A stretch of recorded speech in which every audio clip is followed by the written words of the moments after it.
So as of last week, Jacob is now married to two women who are also sisters. He worked 7 years for his uncle to marry the first woman, but his uncle switched the bride at his wedding, and he ended up marrying the older sister Leah rather than the younger sister Rachel. And now he is working for 7 more years to pay off the second wedding. So he was married the first week, and then he was married again the second week, and we're going to see the fallout of that situation tonight. And we're going to see that Jacob, not just this week, but in the following week when we discuss his material blessing, Jacob is going to be abundantly blessed while he is in Laban's house. But it is not what you'd call a happy life. And I think we all can understand why just by hearing the beginning of the story.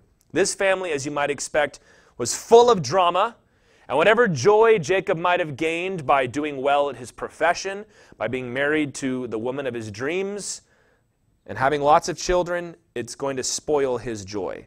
And tonight is an important passage in the text of Scripture because this is the birth of the patriarchs, the 12 tribes. We're only going to get through 11 tonight, but the 11 and then 12 tribes of Israel.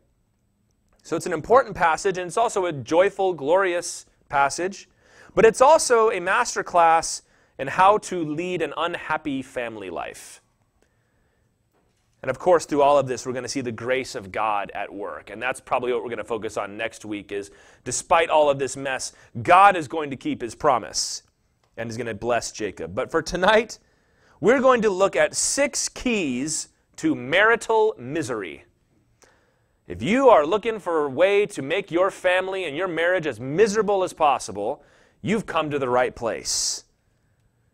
And of course, we're going to look at the opposite of those things too. But we're going to look at the way that these 3 people, and then eventually 5, and then eventually many more, how they conducted themselves and how it is a recipe for how not to do it. So tonight is going to be about marriage. But if you are not married, whether you plan to be married someday or not, these are still lessons you can apply to almost every relationship you have. So this is an important, very practical, very down-to-earth kind of message. There's some, I guess you could call it dark or ironic humor in this story, but in the end, I think it'll help us know what to avoid in our own marriages. So let's begin by looking at verse 31 down to the end of the chapter, verse 35. When the Lord saw that Leah was hated, he opened her womb, but Rachel was barren. And Leah conceived and bore a son, and she called his name Reuben. For she said, because the Lord has looked upon my affliction, for now my husband will love me. She conceived again and bore a son, and said, because the Lord has heard that I am hated, he has given me this son also. And she called his name Simeon. Again she conceived and bore a son, and said, now this time my husband will be attached to me, because I have borne him 3 sons. Therefore his name was called Levi. And she conceived again and bore a son, and said, this time I will praise the Lord. Therefore she called his name Judah. Then she ceased bearing. This section opens with the words, when the Lord saw. You're going to see a lot of that in this section. The Lord will see or remember somebody. And in the last section, we didn't see a whole lot of God, and that's usually a bad sign in the Bible stories, huh? When God is not active in what's going on, that's usually when things are going poorly. Leah, it says, was hated by Jacob. And you maybe can understand why. He thought he was marrying her younger sister, worked 7 years for her, got probably a little too drunk at his wedding, woke up the next morning, and it was Leah and not Rachel. Not only that, he had loved Rachel. It said that the years he worked for her just felt like a few days because he loved her so much. And Leah, not just Leah, but Laban, her father, had ruined his great romance. And we might understand Jacob's point of view. We're probably more inclined to sympathize with Jacob and say, yeah, I see why he hated her. I can see why he was not too thrilled with his first wife. But aren't you glad, and we could talk a lot longer about this, and maybe we'll need to do that someday, aren't you glad that God is able to take a complex look at situations? We look at a situation and we say, who's in the wrong? all right, they're the bad guy and we're against them. God is able to look at a complicated situation and say, she was wrong to do that, but he was also wrong to do that. And this is horrible that this happened to him, but it's also bad that this is happening to her. And God is able to distribute grace in perfect wisdom and compassion. So he understands that Jacob was lied to and deceived. But he also sees this woman, Leah, who had been the liar and the deceiver. And he knew that a lifetime of misery is a hard price to pay for one sin, however great. One decision is going to ruin the rest of her life. Having to live with a man who is her husband, who hates her, and not only hates her, but loves her sister, and probably lets her know that. And God is going to show compassion to Leah. I think we could learn a lesson from this about being compassionate even to somebody who was in the wrong and is paying the price for it. We don't want to be hard, ruthless people. We want to be gracious like the Lord is. So she begins to have children, while Rachel does not. And we're going to have a running list tonight of these children. So number 1 is Reuben, and this would have been pronounced Reuven. The B would be a V sound, and this means see, a son, or look, a son. Reu is like to see or behold, and Ben means son. So Reuven, or Reuben as we'd say it, is see a son. The second one is Simeon, which would have been pronounced Shimeon. It's an SH sound at the beginning, Shimeon. And the Hebrew word for hear is Shema, so you can hear it's in there. Shimeon means heard. And these words are not specific, like this is exactly what it means. They're almost like puns. It's a name that sort of sounds like the word that means this. So Shimeon means heard. Levi, or Levi, as it would be pronounced, comes from the word meaning to join or to attach. My husband will now be attached to me, she says. And number 4, Judah, means praise. It would be Yehuda. You maybe have heard of a man named Ben Yehuda, who was the Jew who brought back the Hebrew language to those living in the nation of Israel today. And there are memorials and streets named after Ben Yehuda, the same name. But we say Judah because we anglicize it and add the letter J. So Reuben, Simeon, Levi, and Judah. You, of course, know this. Levi is going to be the father of the priests in Israel, and Judah is going to be the father of the kings of Israel. But we'll come back to that much later. See how pathetic Leah's words are here. You feel bad for her as you read through the names of these children. It says, now my husband will love me because I gave him a son. The Lord knows that I'm hated. Now this is 3 sons. Now my husband will be attached to me. It's sad. And this is why God pitied her. Maybe you know someone, or maybe you've even been in a loveless marriage or a loveless relationship of any kind. Proverbs 30, verse 23 tells us this, that the earth trembles and cannot bear up an unloved woman when she gets a husband, and a maidservant when she displaces her mistress. The Bible says it's a hard, horrible thing when there is a woman in a relationship with a man who is not loved and is replaced by somebody else.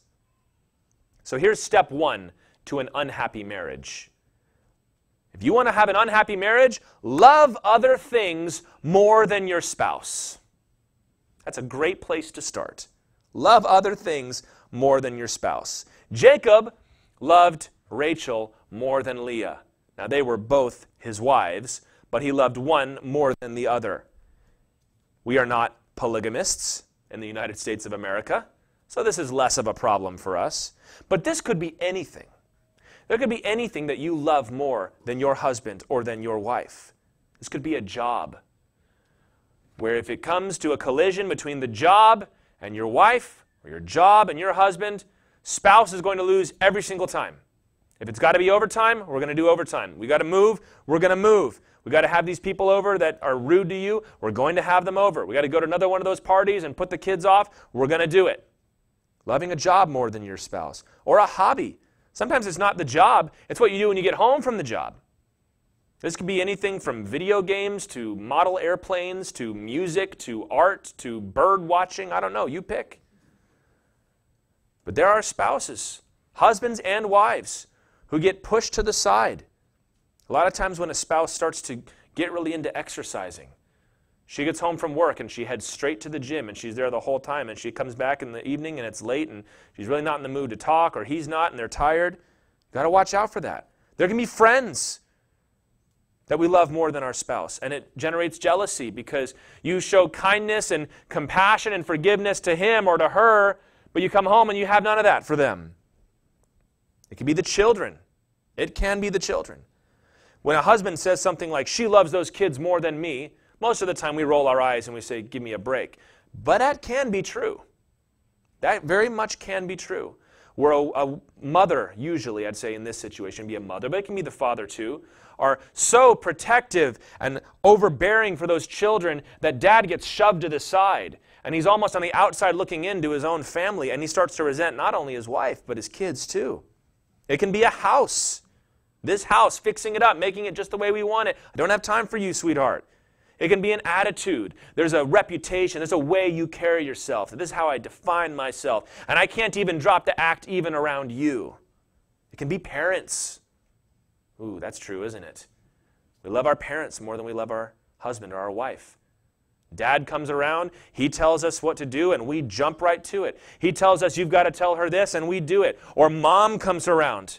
Mom tells us you're raising your kids wrong. She tells us you're doing this wrong. You're not taking care of me like you should. And we drop everything. And husband or wife gets pushed to the side every time. Genesis 2:24 says that a man should leave his father and mother and cleave unto his wife. We say in the marriage vows, forsaking all others. Not just other men or other women, everything else for your spouse. Fail to do this, and it's going to make them miserable. And it's also going to arouse the sympathy of God. Is that something you really want? You want to be not loving your wife like you should, or not loving your husband, and it gets God's attention, and God starts to have compassion on your wife or husband because of you? That's what happened to Jacob in this story. God's going to show compassion to Leah because Jacob is not doing what he's supposed to be doing. Peter tells us in 1 Peter 3, verse 7, that you should dwell with your wife in understanding because your prayers can be hindered. You come to pray to God and God goes, why should I listen to you? Look at how you treat her. You're going to come and be all spiritual to me? I know how you talk to him when you get home. We are to love our wives like Christ loved the church. And wives are to submit to their husbands like the church is in submission to Christ. That's what our relationships are to be, loving one another, putting each other first. And even some of those things that sound odd, well, shouldn't parents and children be somewhere in the mix? If you love your wife or your husband well and first, your children will love you better for it. Children will forgive a lot of issues if dad loves mommy or if mom respects dad. They'll forgive those things. And you become actually a better child to your parents if you're able to be separate and independent from them and have your own family and be able to take care of them as they grow old. So don't do that. Don't love other things more than your spouse, like Jacob was doing to Leah. Because it's going to generate envy and jealousy, as we're going to see in chapter 30, verses 1 and 2. When Rachel saw that she bore Jacob no children, she envied her sister. Maybe for the first time, huh? She said to Jacob, give me children or I shall die. Jacob's anger was kindled against Rachel, and he said, am I in the place of God who has withheld from you the fruit of the womb? Rachel is barren, and she becomes jealous. She was always the beautiful one. We saw this already, yeah? She was beautiful in form and appearance. Here comes Jacob, and he's head over heels. He'll work 14 years for this girl. Now she's married, and her sister is having children, and she's not. And she becomes envious. And she tries to put this on Jacob, do you see? Now it's saying, give me children or I shall die. This can mean one of two things. It can be, I'm going to die if I don't have kids, similar to how we say it today. It also could be an implicit threat of suicide here. What's the point of me living if I can't have children? Almost like how Job's wife told him to curse God and die. Because if I can't have kids, I'm just going to kill myself. Very manipulative and frustrating thing to say. Because Jacob has no power to give or withhold children from her. But she's angry at him and angry at her sister because of something that is in none of their control. Now you have an insoluble problem, and Jacob is starting to get angry. These are the first fractures we see in the relationship between Jacob and Rachel, and they're only going to increase as the story goes on. So here's step number 2 to an unhappy family. Measure your worth by external things. If you want to have a miserable family life, measure your worth by things that are outside of you and your control. Rachel had what Leah wanted. She had the love of her husband and she had beauty. But Leah had what Rachel wanted. She had children. And so neither one of them was happy because they were not content with what they had. They were measuring their worth by what the other person had. Rachel, who had always measured herself by her beauty, now realizes that it's insufficient. So she begins to measure herself by how many children she can have. Leah, who is able to have children, is measuring herself by the affection and the love of her husband. Don't measure yourself by externalities. Children can be an externality. We're less concerned today about having a large number of children, but we can use our kids as ways that we're going to try again. When I was a kid, I didn't know, but I know now, and so I'm going to do it through these kids. And they're going to be the best at sports, and they're going to be the smartest in the class, and they're going to be the coolest kid and wear all the nicest clothes. And I've even seen parents push their kids to date and to make themselves attractive in high school because they never had boyfriends and girlfriends in high school, but they want to see their kids do it. Measuring yourself by your kids. Measuring yourself by your salary. How much money I make. Isn't it always funny to see these athletes that are negotiating contracts for hundreds of millions of dollars, and because this guy's going to give me $430 million a year versus $425 million a year, I'm going to go over here. It's at a certain point, it's like, how many diamond-studded hot tubs can you possibly buy? And what it boils down to is my worth is measured by how much money I make, how big a contract I can get. And believe me, that's not limited to professional athletes. There are men and women that you and I know very well, maybe even sitting here, where everything is measured by the dollar, how much you bring in. And the guy over there makes more than you. And it just grinds on your spirit. Because you're like, I work harder and I do better, and one of these days I'm going to make what he makes. Or maybe it's a woman who's upset that she's not making as much as this man or that man, and so she's starting to, instead of being maybe upset over an injustice and an unfairness, it's because I deserve to have as much as them and be recognized as much as them, and it becomes a pride thing. Measuring yourself, like Rachel was doing, by beauty. There are women that do this. There are men that do this. Your entire identity is wrapped up in how you look. But there is an inevitable thing that happens, that as you age, you do not look the same as you did. And so then what do you do when that starts to fade or to change? And I think we all have seen examples of men and women that cannot accept the fact that they're getting older. And so they keep on trying surgeries and dyeing the hair and wearing clothes that are way too young for them to try and keep just the way they were. And you start to get embarrassed for them. Because that's the only thing they know to define themselves by. Power is another thing. How many people am I overseeing? Am I in control of? Maybe it's not even a job thing. Maybe it's the homeowners association. Maybe everybody at the church knows you need my approval to do anything like that. Maybe it's applause. You love to play guitar, you love to sing, but you don't really love that. You love the applause that comes after. And if nobody was ever watching, you'd never sing again. Applause. When you measure your worth by an external thing, you are at the mercy of that thing. And when it's not there, it's lights out for you. You think to yourself, what's the point of even living? But the thing is, those things are so fleeting. And your spouse cannot provide those things for you. These are all things that your spouse can't give them. And so you make your life bitter because you are obsessed over having more of whatever it is. And some days you're up and some days you're down. Pastors will do this. Oh, there are so many people at the church today. I'm so happy. Let's go get ice cream. Oh, nobody came. I'm no good. I'm miserable. And now you're kicking the dog and yelling at your wife. And Isaiah 54, I'm not going to read this whole passage. I'll skip around. But it says this, "Sing, O barren one who did not bear. Break forth into singing and cry aloud, you who have not been in labor. For the children of the desolate one will be more than the children of her who is married, says the Lord. For your Maker is your husband, The Lord of hosts is his name, and the Holy One of Israel is your Redeemer. The God of the whole earth he is called. For the Lord has called you like a wife deserted and grieved in spirit, like a wife of youth when she is cast off, says your God. The Lord says, don't measure yourself by whether or not you've had children or been married or have a great salary or whatever it is. Measure yourself by my love for you. Your worth comes from the love of God. That's something that can never be touched, can never be shaken.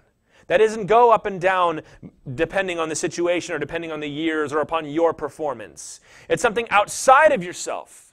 And because you know that God loves you, you can rest secure in that. And you're not going to be bounced around up and down. And we ought to show that same love to each other, by the way. You ought to be letting the love of God flow through you to your husband or to your wife so that he's not only resting secure in God's love, but in your love too. That's something we can do for one another. The things of this world are passing away. That's 1 John 2. The world is passing away and the lusts thereof. So don't put stock in those things. Don't define yourself by those things. Maybe you grew up and you were just good at that. And you found out that I was the best at that. Therefore, you define your whole identity around it. Or maybe you saw somebody else, maybe a big brother or sister. You saw your older sister was so beautiful, and she got all the boys' attention, so you think, I'm going to do everything I can to be just like that. And then you get older, and life goes on, and you realize, this is so fleeting, and it's so empty. How do I live now? Place your worth in what God can provide, and provide those same things to your family as well. That's not what Rachel's going to do, though. Let's look at verses 3 and 4. Then she said, here is my servant Bilhah. Go in to her, that she may give birth on my behalf. Literally, that's on my knees. That even I may have children through her. So she gave him her servant Bilhah as a wife, and Jacob went in to her. So rather than saying something like, as long as the Lord is with us and as long as you love me, it doesn't matter if we have children. Instead, she says, here's my servant girl. Go sleep with her, she'll have children, and we'll raise them as our children. This is exactly what Sarah did with Hagar. You remember Bilhah and the other one, Zilpah, were mentioned in the previous chapter, and it almost seems like an afterthought. Well, this is why their names were put there. Bilhah is given to him, I've explained this already, as says there, as a wife, really more as a concubine, but this was similar to an unmarried cohabitation. This wasn't just, until we have a children and then no more. No, this was an ongoing relationship that they would have had with each other. Now, this was legal at the time. Legal surrogacy. But as many things in Scripture that were technically legal, all things are lawful, but not all things are what? Helpful. This is only going to produce more trouble, and in fact, a lot of trouble later on. But we'll get to that story later. Can you imagine? I want children so bad. Here, have sex with my servant. She'll have a kid, and we'll raise it like it's mine. Here's step number 3 to an unhappy family. Accept the world's values and the world's solutions. Rachel diagnosed her problem by the world's standards. She was thinking just like everybody else, thinking after the flesh, Paul would say, not thinking after the Spirit. And she also accepted the world's solution to her problem. She didn't just say, by the world's standards, I've got a problem. She also went to the world and said, now how do I fix it? Rather than seeking the Lord like Rebekah did. Remember, Rebekah was barren for decades until they sought the Lord and the Lord provided her a child. She didn't learn the lesson of Sarah, Jacob's grandmother, who had tried this, and it went very, very badly. She diagnosed the problem by the world's values, and she accepted the world's solution to her problem. Have you brought the world's ways into your house? Do you all think after the flesh, or do you think after the Spirit? The world's ideas about masculinity and femininity. The world's got all kinds of ideas about gender roles right now. It seems like they're changing every other day, doesn't it? And we say, oh, that's all crazy. But then we come back to what the Word says, and we go, I don't know if I like that either. And now the dynamic between your husband and your wife is so up in the air because you can't just stick with what the Bible has said. Maybe the Bible's ideas about sex or beauty and age. You bring the world's problems in. We referred to this one already. The Bible talks about it's a glorious and grand thing to grow old. And yet we're scared to death of it. No. I've got to still be like I was. I can suck in the gut like when I was 20 years old. It's okay. We're still there. Bring that issue and all that fear and all that scaredness into your house. The Bible's ideas, or the world's ideas about the Bible. Yeah, it's a good book. But, you've also got to make your own decisions and live your own life. Or about entertainment. Yeah, I know what the Bible says about not putting unclean things in, garbage out. But you know what? Everybody watches that show. Everybody listens to that music. I know the Bible says to be content with what you have, but really you should get as much as you can. Are you bringing in the world's values and the world's ways? Diagnosing your problems according to the world rather than what the Word says? Don't introduce foreign agents. All these things, God has taught us how to do well. He's taught us how to do marriage well. He's taught us how to have children well. He's taught us how to handle money well. He's taught us how to grow old and age well. So why do we want to go after the world? Is the world doing good with all this stuff? Let's look at marriage for a minute. The world just stands on a box and pontificates about how outdated traditional gender roles are and how marriage is a problem and blah, blah, blah, blah, blah, and say, well, they must have it all together. Now let's turn and look at how they're handling marriage. Are the relationships between men and women doing better now than they ever have before? Are marriages doing better than they ever have? Are children being raised better? Of course not. It's fallen to pieces. So why trust them on that? Sort of like someone, your friend who has all kinds of ideas about how you ought to save and invest and use your money, and they're broke. And they're always asking you for a loan to get through the next payday and stuff. And they come over and see the way you're doing it, and they say, yeah, well, it's really not the best way to do it. You kind of go, respectfully, I don't care what you think. Because you've shown that you really don't know what you're talking about. Same thing with the world. They can scoff and laugh all they want. And their marriages and their children and their families are falling to pieces. They're even saying things like, you know what, we really don't need family after all, do we? You can apply that across the board. Paul said to the Ephesians, this I say therefore and testify in the Lord, you should no longer walk as the rest of the Gentiles walk, in the futility of their mind, having their understanding darkened, being alienated from the life of God because of the ignorance that is in them, because of the blindness of their heart, who being past feeling have given themselves over to lewdness, to work all uncleanness with greediness, but you have not so learned Christ. I love that phrase because it applies so much, where we're trying to live a certain way and has nothing to do with Scripture, and you say, you didn't learn that from Jesus. You got that from some blog. I know what the Bible says about raising children, but I found a lot of really persuasive people online that have these very interesting ideas. I know what the Bible says about marriage, but that magazine I was reading, they've got some interesting thoughts on that. Oh, didn't you see this historian said that none of this is real, none of that matters, we've got to do it differently now? You bring all that into your marriage? You want to try and experiment with all these new ideas on your relationships? Or do you want to stay with what God has taught His people to do for generations? If for no other reason, you teach your kids to be like the world, they're going to live like the world. You teach them that it's fine to have a loose grip on the things of God and embrace as much of the world as you can. Eventually, your kids will come to a point where they say, well, then why am I even bothering to keep a loose grip on the things of God? I'm just going to go all the way over here. And maybe you've gotten a little older and you're less concerned about being accepted. You're starting to take the things of God more seriously, but now you've lost your kid because you raised them that way. And that's actually exactly what's going to happen to Bilhah. In chapter 35, we're going to see that she and Reuben are going to engage in an incestuous relationship with each other.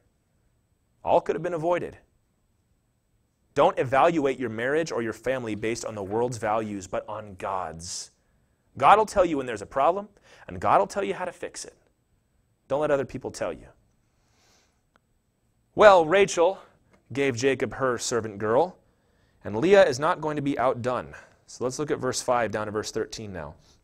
And Bilhah conceived and bore Jacob a son.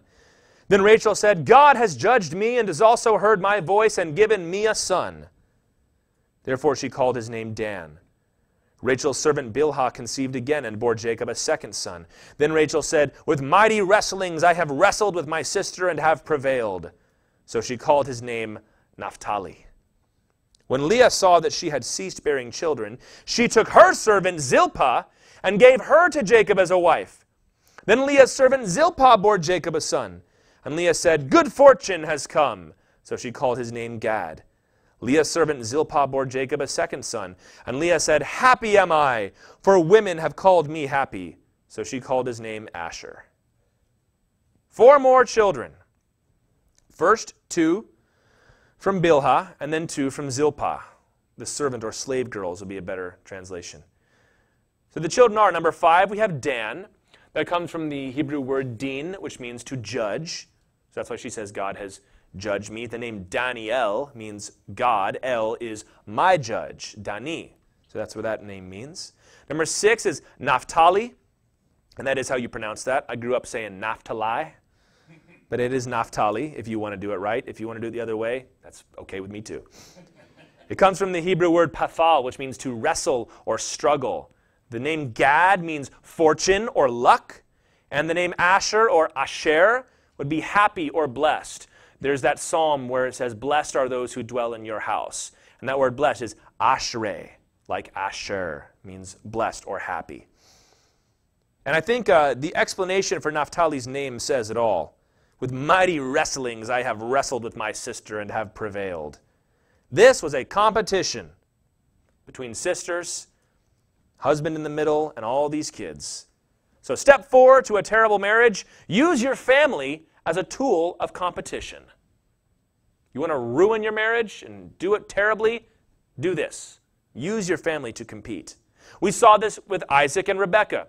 Isaac loved Esau, Rebekah loved Jacob. And they used the kids in their schemes and their backdoor dealings. We saw with Jacob and his wives and Laban, who was sneaking around and using his family to get what he wanted. Now these kids are caught in the middle of it. Now these 2 servant girls, Bilhah and Zilpah, are caught in the middle of it. It's not going to go well. Oh, polygamy is in the Bible. Yeah. How's it going? How's that working out for you, Jacob? How do we do this today? Well, we've talked about this before, so I don't want to dive into all of it again, but when you recruit kids against their parents, this happens in divorce situations, but it doesn't have to be that far. Mom's got her kid, dad's got his kid, and they're using each other, and they snip and snipe at one another, and it's not good. Sometimes people will get married to spite a parent. And don't say that doesn't happen, because it does. I know my dad hates guys like this, so I'm going to go and marry him. I know my mom would freak out if I brought a girl like that home, so I'm going to bring a girl like that home. That happens. When you hold up your family as a status symbol, you're not a family, you're a team, and you're trying to be the head coach. And you're badgering your kids to do better in school and to practice that violin and get it done and be better than the other neighbor kids. Don't you see how she's doing? Why can't you be more like that? Oh, but it doesn't have to be your kids either. It can be your spouse. It can be your wife. It can be your husband. Husband comes home, honey, we're going to go to this thing. All the company wives are going to be there. You've got to do something with your hair. You've got to dress up nice. I can't take you out like this. Because if they look at you, they're going to think about me, and they're going to think that I'm no good because of the way you're looking right now. Let's go. Let's make this happen. Oh, we laugh. You think that doesn't happen? You don't think there's been a wife that's been pushed into plastic surgery against her will? You know that's happened. You do this to the kids too. Pastors will do this to their kids, unfortunately. I had a great father. I grew up with a pastor's family, and most of the stuff that pastors' kids want to whine about their pastors' families, most of that is just whining.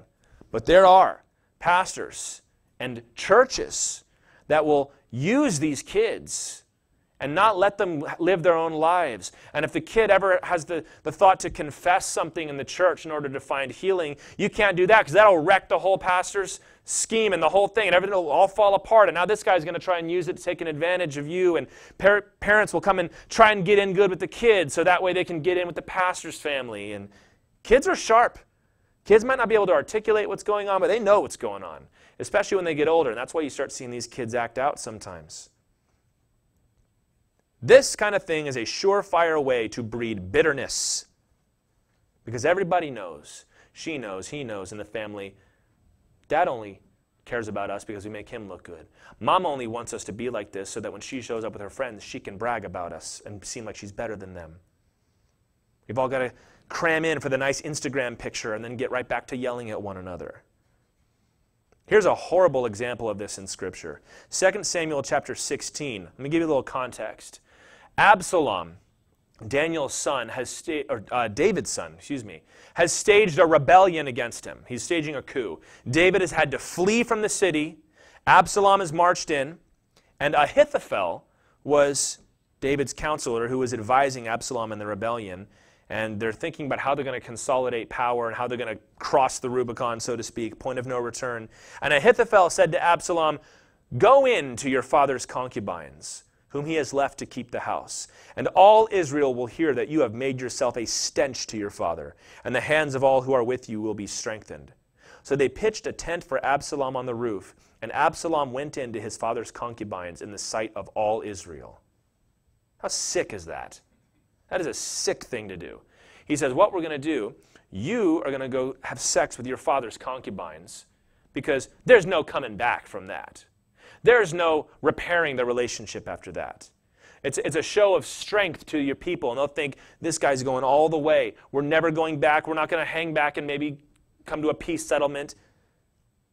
But not only is that what's going on, Absalom hated his father because David had not stepped in when another one of David's sons, Amnon, had raped one of his daughters, Tamar, Absalom's full sister. And so Absalom hated his father and staged this coup. And Ahithophel was the father of Bathsheba, whom David, of course, had abused. So Ahithophel is using Absalom to get back at David. You see, this whole family is using one another to compete and attack and fight with one another. The family is not to be that. It's to be the one place where we're united and loyal to one another. The one place where we're going to overlook faults and overlook shortcomings. The one place we're going to learn to put aside our differences. The one place we're never going to say, well, I guess we're never seeing them again. Malachi 2:15 tells us God has ordained the family for His glory. That when a husband and a wife come together, the Holy Spirit is in their union. It's not just physical, it's spiritual. That we have children so that God can have godly offspring on the earth. We become so individualistic that the family is either a hindrance to living my best life or they're a tool to accomplish the things that I want. Both of those things are wrong. We're a family. You're supposed to love your family and respect and be kind and gracious to your family. Not to compete with one another, and certainly not to use one another in your competition. Using your family as a competition with your brother. You're going to show up your dad who never thought you'd amount to anything, so you're always cracking the whip on your kids to make sure they shape up. You do that, everyone is going to start to feel used, because they're being used, and they're going to be resentful. And it's going to lead to a big smash up later. So don't do this. Love one another like you should. Not wrestling and competing. Oh, you're going to get your servant in on the game? I'm going to get mine in on it too. And you're going to have 2 more kids? I'm going to have 2 more kids. Verse 14. This is an interesting little section here. In the days of wheat harvest, Reuben went and found mandrakes in the field and brought them to his mother Leah. Then Rachel said to Leah, "Please give me some of your son's mandrakes." But she said to her, "Is it a small matter that you've taken away my husband? Would you take away my son's mandrakes also?" Rachel said, "Then he may lie with you tonight in exchange for your son's mandrakes." When Jacob came from the field in the evening, Leah went out to meet him and said, "You must come in to me, for I have hired you with my son's mandrakes." So he lay with her that night. And God listened to Leah, and she conceived and bore Jacob a 5th son. Leah said, "God has given me my wages because I gave my servant to my husband." So she called his name Issachar. And Leah conceived again, and she bore Jacob a 6th son. Then Leah said, "God has endowed me with a good endowment.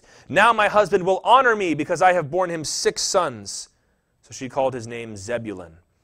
Afterward she bore a daughter and called her name Dinah. Mandrakes. Mandrakes are a part of the potato and tomato family. They are poisonous in certain doses, but they are also nice smelling. The fruit is okay to eat, and they can be used as a perfume. And you can see, there's a picture on the right-hand side there, the roots sort of look like a person. And you can look up more pictures and see this, that it's almost uncanny how much they look like a person. So there's a lot of superstitions that surround them. Song of Solomon 7:13, when it's describing the bridal chamber, says that the mandrake perfume the smell is filling the room. The Hebrew name for mandrake is dudaim, and it's related to the Hebrew word for love, which is dodim. So they're called love apples sometimes. They were considered to be an aphrodisiac, or they were supposed to be useful for fertility, which is why Rachel wants them. So this makes a little more sense when you see the story now, right? So Reuben finds in the field mandrakes, which are supposed to help a woman conceive, and Rachel wants them because they're rare and she wants to have a child. And so she strikes a bargain with Leah. And do you see what she says there? She says, "And he may lie with you tonight." Why had Leah not had any more children? It seems as if Rachel had forbidden Jacob to give his conjugal rights to Leah, to now where she needs her sister's permission to have sex with her husband. Can you see how Jacob, by the way, this isn't going to be a major point, but how Jacob really seems unable to stand up to a strong woman in his life? A very common thing, and it's not a manly thing, gentlemen.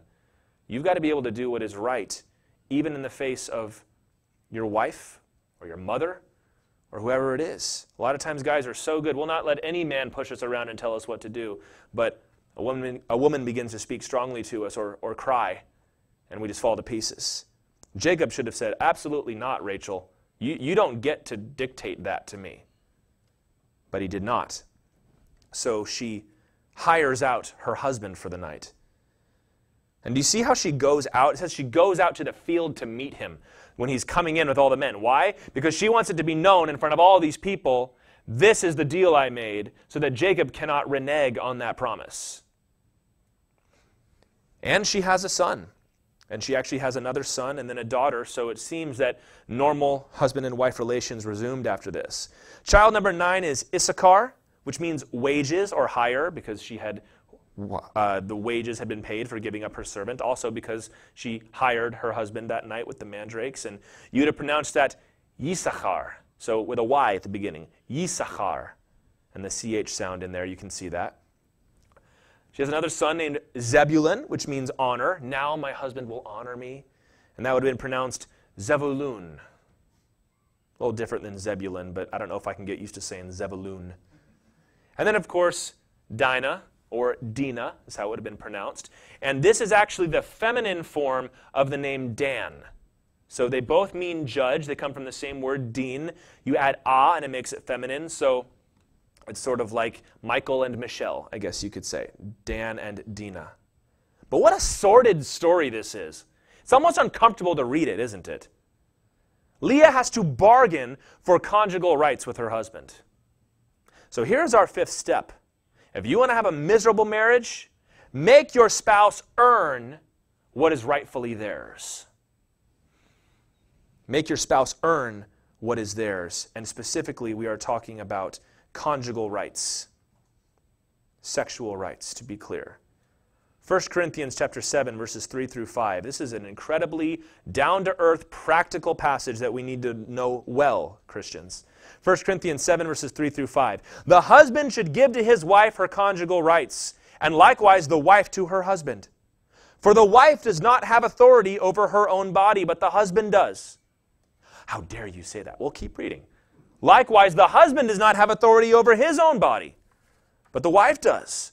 Do not deprive one another, except perhaps by agreement for a limited time, that you may devote yourselves to prayer. But then come together again, so that Satan may not tempt you because of your lack of self-control. If there is a more practical lesson in the Bible, I don't know if I know of one. Paul, to put it in very plain English, is saying if you are married, you should be regularly having sexual relations with one another. That's in the Bible. You are commanded to do that. This is a critical part of a good relationship. In Genesis chapter 2, verse 24, the husband not only leaves his father and mother, he cleaves unto his wife, and the two shall become one flesh. The Lord saw this and said that it was good. Don't mess with it. One partner should not withhold themselves sexually from the other, but out of love should remain available and desirable to their husband or wife. Now, we're going to go ahead and go there. Most often, in my experience and also just in common understanding, the partner that tends to withhold from the other is the wife withholding from the husband. Now, are there examples where that is a problem? Yes. But let's talk about this, because this is a very common situation that I've seen play out many times. Men, as a rule, as a whole, are typically more physical than women are. For a woman, typically, I'm going to stop saying typically. I think you all understand that I mean that there are exceptions to this rule here. But for a woman, the emotional intimacy can be more important than the physical intimacy. And many women reach a place where they no longer feel like they need the physical intimacy anymore. It becomes a hassle, it becomes a bother.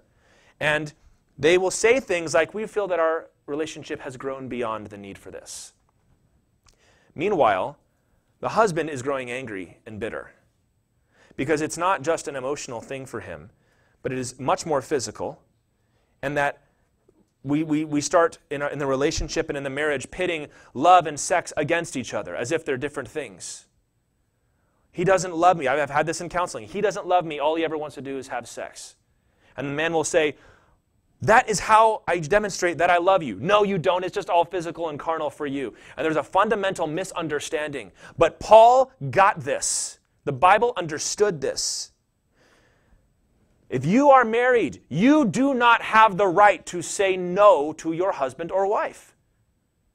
And I'm not talking every single instance, but I'm talking about over time. Paul tells you right here, you do not have rights to your own body. Well, we're older now. It's not like it was when we were young. Don't be too sure. This, ladies and gentlemen, is where many, many affairs come from. This is where pornography addictions can come from. Usually it goes the way we've been describing. The wife thinks everything is fine, doesn't really feel the need to do this anymore. Meanwhile, he's at home. He may be older, but he has not changed in this regard. His wife is no longer available to him. He is made to feel bad every time he wants to be intimate with his wife. She pushes him away. It becomes a hassle. So what does he do with all of this drive and energy that is God-given and good inside of him? Well, he begins to sin. He begins to lust. He begins to flirt. He begins to look at internet pornography. He even sometimes will commit adultery. And what happens? The sin comes out. The affair is made known. The pornography is exposed, whatever it is. And everyone reacts to that. How dare he? That's so wrong. He's so awful. He's so terrible. And the man, why does it go this way? Have you seen this? Often the man who has cheated gets bitter and angry at everybody else. And we say, where did this come from? Why is he so angry? He knows this is wrong because it wasn't just one moment. It was building up from years and sometimes decades of frustration. And it was equally wrong for the wife to deny those rights to her husband. The Bible tells us in Proverbs 5:15 to drink from your own cistern. It means don't go elsewhere. Delight yourself in the bride of your youth. But when the bride denies that to her husband, he's got to control himself, yes, but that was wrong for her to place him under temptation. And this can go the other way too. Sometimes men just grow up and they don't really see the need to be physical and intimate with their wife anymore. And she still feels neglected and abandoned, so she starts to look elsewhere. The Bible is very, very pro-sex within marriage. Hebrews 13:4 says, let the marriage bed remain undefiled. And I know this is uncomfortable. I know this is uncomfortable to talk about. But you need to understand how isn't this so practical? We're talking about preserving marriages and keeping them together. I have very rarely seen an instance where there are major emotional problems in a marriage where there is not also something wrong here. Read the Song of Solomon. It talks about this. It talks about when the husband was seeking after his wife and she says, no, I'm tired, I've gone to bed, I don't want to get up, I've already laid down. And then there's a moment where she goes after him and he's not there anymore. He stops looking for her. He stops seeking her, and then she runs out in the streets trying to find him, and she can't. This happens. You say no so long, when you're finally ready to say yes, he or she has already found somewhere else to go. Well, that doesn't seem very romantic. No, but it's very spiritual. Take care of one another. Husband, you are to be her safeguard against sexual temptation. Wife, same thing for you. You guys have got to keep that conversation alive. You've also got to make sure that you are remaining desirable to one another as a husband and a wife. Withholding sex to get what you want is a sin, Christian. It is a sin to do that. Forcing the other to beg or to be shamed for wanting this is a sin. You do not have the right to withhold this.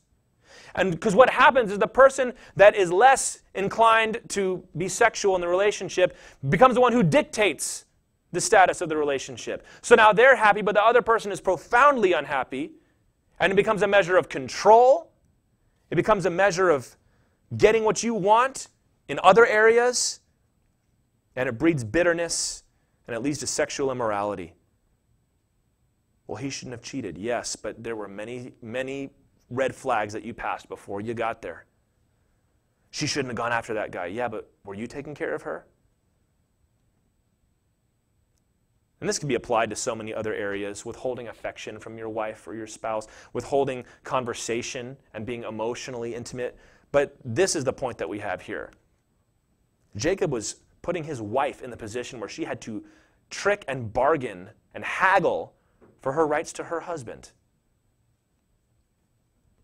So many terrible stories that I can remember in my own life could have been avoided if this area had been carefully guarded. So I know this is uncomfortable, but guys, when our men's groups get together, when our women's groups get together, we got to talk about this kind of stuff. These are the real gut level, down on the ground stuff we need to discuss. And there have been times where I've been in counseling where someone will say, we're just having a hard time and it's not really going well and I don't really know where we lost it. And I asked that question. I said, what's going on? How are the marriage relations? How is the sex life going? You shouldn't ask about that. Well, no, it's connected. It's in the Bible because the Lord knows it's connected. And if you are unable to have a conversation about this kind of thing with your spouse, guys, tonight is the night to have that conversation. Well, it might be uncomfortable. Yeah, probably will be. But it's too important to ignore. Let's move on now to verse 22. Then God remembered Rachel. There we see the Lord stepping in again. God remembered Rachel, and God listened to her and opened her womb. She conceived and bore a son and said, God has taken away my reproach. And she called his name Joseph, saying, May the Lord add to me another son. Finally, Rachel has a son when God takes pity on her. Why do you think God waited so long? It could have been that she was awful in this whole situation. That she was awful to her sister, awful to her husband, and the Lord is like, I'm not about to reward that. It also could be, this is an interesting thought, for her own safety. She has Joseph, but she's going to die the next time she has a child. It could be that the Lord knew that. The Lord is looking out for her. But this is son number 11. This is Joseph, would have been pronounced Yosef, which means to add. The Lord will add another son. How'd you like to name your kid that? This is only round one. There's going to be more. We're going to see, of course, a lot more of Joseph later. He's going to be the fourth major patriarch that we follow. Because Rachel was not content with Joseph. And this is our last point. Number 6, if you want to have a terrible marriage, refuse to be happy with your own blessings. When you can't love your own life, but you're always looking for the next job, you can't be happy now. We'll be happy later when the job situation works out. When I get promoted, then we'll be happy. Oh, when we move into the next house, then we can be happy and then we can relax. The next experience, whatever it is. You'll be miserable if you're always looking for the next thing and you cannot enjoy and be blessed with what God has given you now. If you're not content with a little, you won't be content with a lot. It's interesting. We talk about greed and we usually think of rich people. But most of the greedy people I've known have been the people who are broke. And they're obsessed with money. And they'll do anything to get another dollar. And they'll sell anybody out. And they'll do any get-rich-quick scheme in order to get a few bucks. They're greedy. Now, granted, I've known way more poor people than rich people because that's just kind of been my life. But it's still true. Don't think just because you don't have something, you're somehow immune to that sin. Some people will scratch and claw their whole life to achieve. And listen, there's nothing wrong with working hard and excelling and doing great. But when you scratch and claw and you achieve and you just can't even enjoy what you achieve, there's a problem.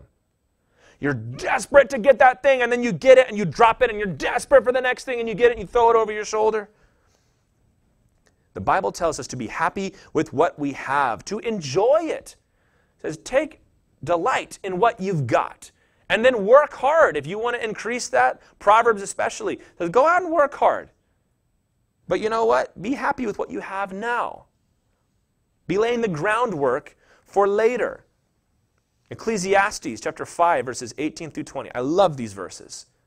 In the middle of his whole meditation on how unfair life is, he says, "Behold, what I have seen to be good and fitting is to eat and drink and find enjoyment in all the toil with which one toils under the sun the few days of his life that God has given him. For this is his lot. Everyone also to whom God has given wealth and possessions and power, to enjoy them, and to accept his lot, rejoice in his toil. This is the gift of God. For he will not much remember the days of his life, because God keeps him occupied with joy in his heart." I love that. Solomon goes, if you feel like all you do is a workaday life and you're beaten down by the sun and then you come home, he says, take delight in your life. Eat and drink and enjoy your life. And if you're rich and you've got passion, possessions and power, he says, enjoy that too. He says, if you can take delight in what you have now, it says, you will not much remember the days of your life. Meaning, you won't remember the hard times. You'll remember the good times. Because you were able to take those small moments maybe in the middle of the bigger problem and enjoy it. In your family, don't put your dissatisfactions on everyone else. Dad, if you're just desperate for that next position and that next thing, leave it in the car. Don't bring it in and throw that all over your kids, and then now they've got to bear that burden too.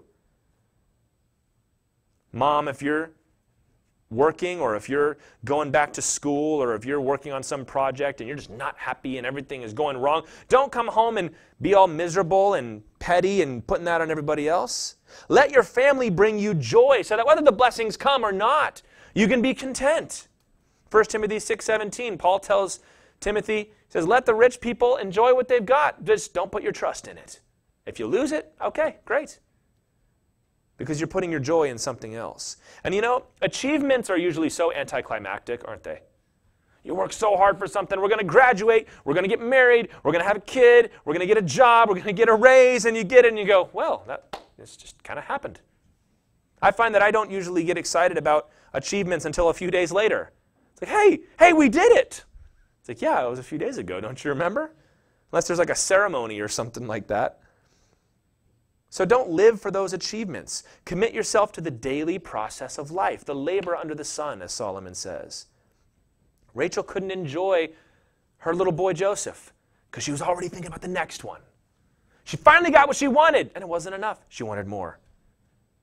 She should have just taken the time to enjoy what was given to her and maybe prayed and dreamed and thought, I would love to have another child. But I'm happy with what I have right now. She wasn't happy before she had a son. She won't be happy after she got a son. And she's not going to be happy after that either. Jesus promised us in John 10:10 an abundant life. Not a prosperous one as we would define it in the flesh, but an abundant one. And that starts by shrinking your world a little bit. I'm going to be concerned about everything going on everywhere all the time. And all the possibilities and all the negatives and everything that's going on. No. How about you rejoice in the family that you've got, that you're sitting down at a dinner table and you've got a few little hands that are spilling milk all over your table and causing trouble, and you're laughing at it and you're making these memories that are going to be great later. Just enjoy that. Take the time. I love to do this. I'll do this before church starts. I probably drive some of you all crazy. Where I'll just be like, hey, let's just stop and be happy that we're in a building. Because for a year we were not, and we were always so excited, one day we're going to have a building in here. Or I'll be with my wife and I'll see the kids running around and I say, hey, let's stop for a second. We always used to talk about how we wanted to have a bunch of kids, and now we have them. Let's just be happy about that for a second. And every time I do that, people usually roll their eyes. Okay, all right, whatever. That's just my way of trying to practice that. Just enjoying what's going on. Shrinking your world and love what's in front of you. Once you do that, nobody can take the stuff away from you.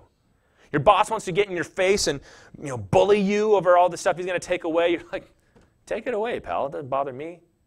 I'll get another job. I'll get more money. You're not the only one that has it. You're not the only one offering work. I'm going to go home and I'm going to be joyful there. Delight yourself in the blessings that you have now, not the ones that you want later on. So those are our 6 steps to marital misery. If you want to be miserable in your marriage and in your family, it's a little broader than just marriage today, but number 1, love something else more. Number 2, measure your worth externally. Number 3, appropriate the world's values. Let them tell you what's wrong and how to fix it. Number 4, use your family to compete with one another. Number 5, make your spouse earn their rights. Don't give them graciously. And number 6, refuse to be happy with what you have. And I think you realize avoiding these things is not a bad place to start in enjoying the life that God's given to you. Will you turn with me to Psalm 127? We're going to end here. This is the family psalm. I love this one. There's so many levels of application. It's worth your time to meditate on it. But I think it applies for us here tonight too. Psalm 127. Unless the Lord builds the house, those who build it labor in vain. Unless the Lord watches over the city, the watchman stays awake in vain. It is in vain that you rise up early and go late to rest, eating the bread of anxious toil, for he gives to his beloved sleep. Behold, children are a heritage from the Lord, the fruit of the womb a reward. Like arrows in the hand of a warrior are the children of one's youth. Blessed is the man who fills his quiver with them. He shall not be put to shame when he speaks with his enemies in the gate. Family is a blessed thing, but as it says at the beginning, you got to build it God's way. Don't do it the way the world's doing it. They don't know what they're doing. All these people that have broken marriages and are on their 4th go-round and have had all kinds of issues and troubles want to start writing books on marriage. And I'm a counselor. I've been officially trained. And of course, my own relationships are no good, but I'm really good at telling other people how to live. How about you just do what God said? It's so basic and simple. Nothing I said tonight was complicated. Let the Lord bring the joy to your life. You'll never miss what you do not have if you let the Lord teach you to delight in what is right in front of you.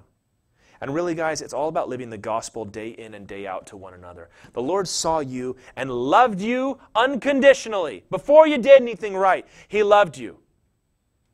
And it's also almost interesting because our way of courting and getting married almost loses some of that metaphor because we get to choose who we marry. Back in the day, your mom and dad picked for you. So you had to choose to love them even before you met them. The Lord loved you and chose you.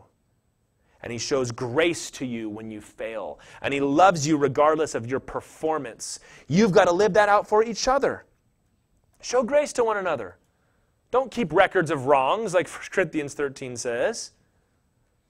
Believe all things, hope all things, be patient and kind.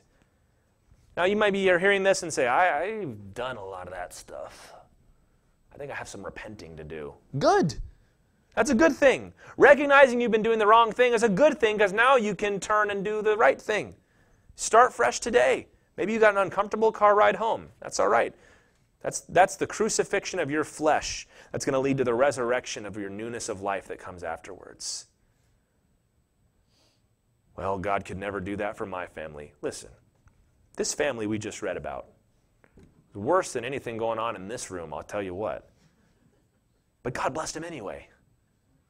Because God is good and kinder than we are and more compassionate than we are. And He wants to bless your family, but He also wants to redeem your marriage and bring it back to where it should be.